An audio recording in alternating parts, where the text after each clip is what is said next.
श्री स्वामी समर्थ मित्रांनो, मी गीता सावंत, सगळे मला ओळखतात. मित्रांनो,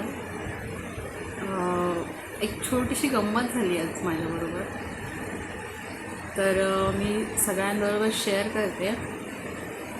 माझ्यासाठी गंमत होती, पण लोकांसाठी असं मला वाटतं की लोकांसाठी तो एक अवेअरनेस मॅसेज असू शकतो. मित्रांनो, मी आज ऑफिसमधून घरी येताना एका मेडिकलमध्ये गेले होते. जनरली माझे काही फेसवॉश वगैरे असं असतात काही गोष्टी. तर मी मेडिकलमध्ये गेल्यानंतर पहिली गोष्ट तर मी राहते ठाण्याला, कालेरला, भिवंडीला, बांगर येते.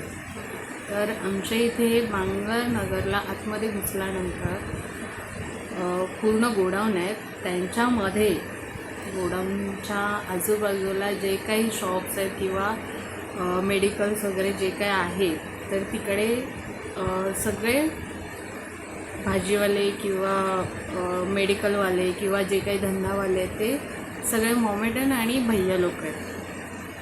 सो तिथे एका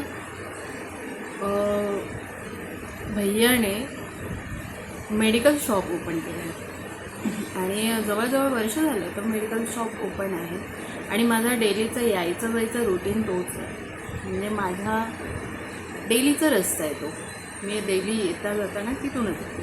सो मला काही गोष्टी घ्यायच्या होत्या मेडिकलमधून, तर मी तिथे गेले, त्याच्याकडून मी ती वस्तू मागितली. तर तो मेडिकलवाला आणि त्याच्याबरोबर एक छोटा मुलगा होता.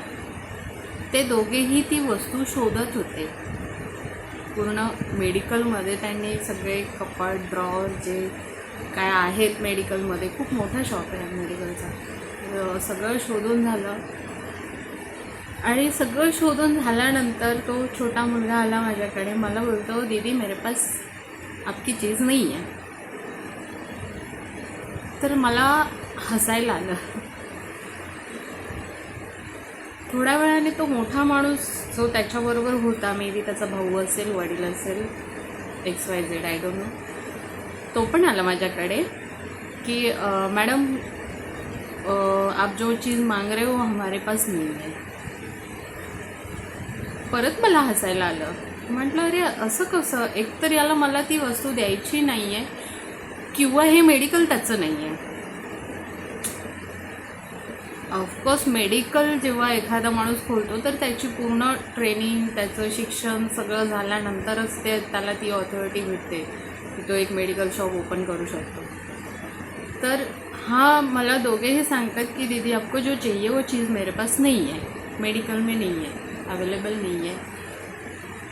तर मी त्याला विचारलं की तू हे मेडिकल तुझंच आहे का?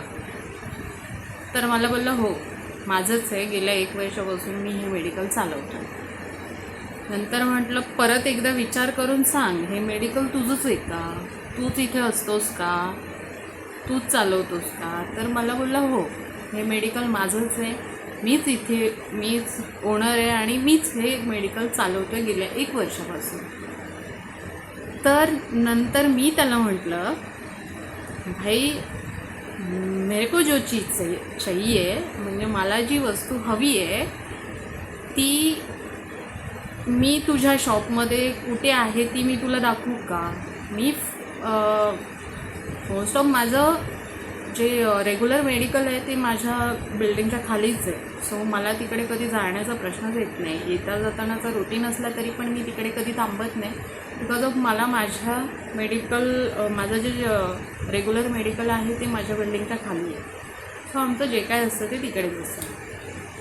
पण ती वस्तू त्या मेडिकलमध्ये त्यावेळेस अवेलेबल नव्हती, म्हणून मी विचार केला की जाता जाता घेऊन जाऊ. सो मी म्हणून त्या मेडिकलमध्ये फर्स्ट टाइम गेले होते.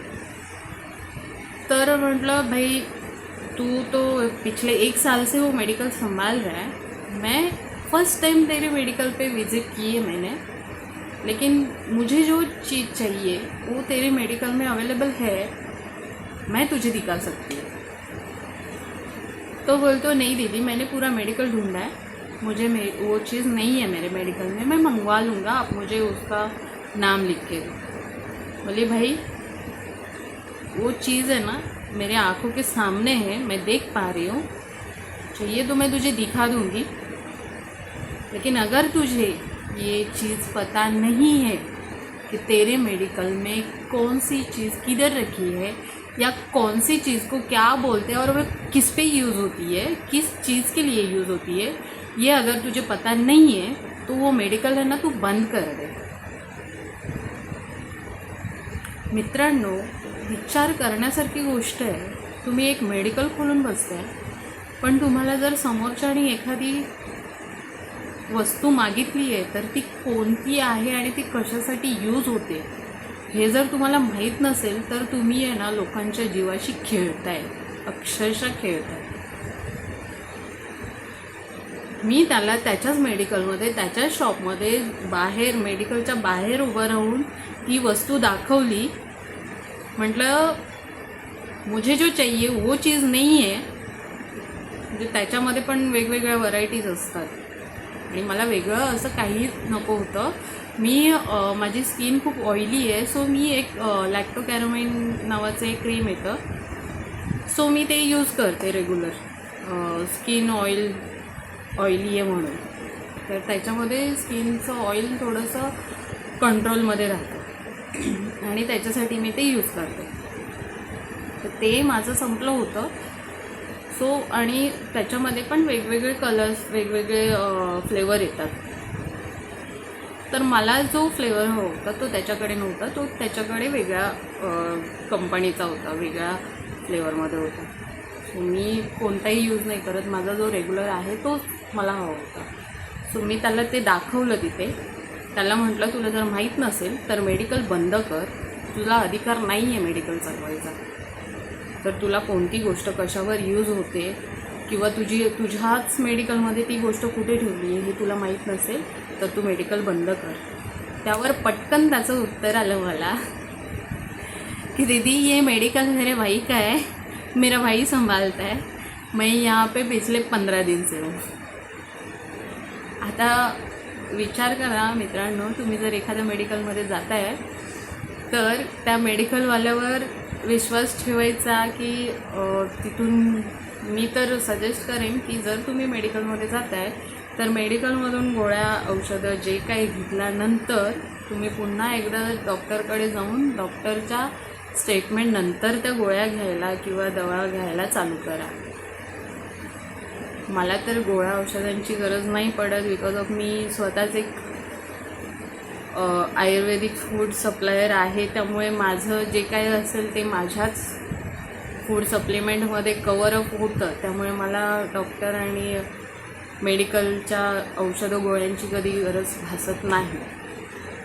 पण जे कोणी जात असतील त्यांनी ही काळजी नक्कीच घ्या आणि ही काळजी स्वतःच्या जीवासाठी घ्यायला सांगते, बाकी काही नाही।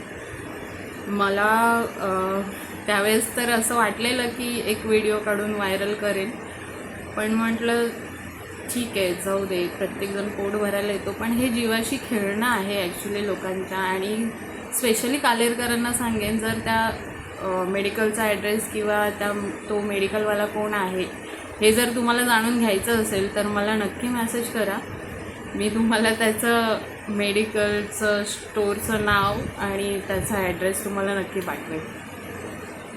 सो काळजी घ्या, मस्त राहा, थँक्यू।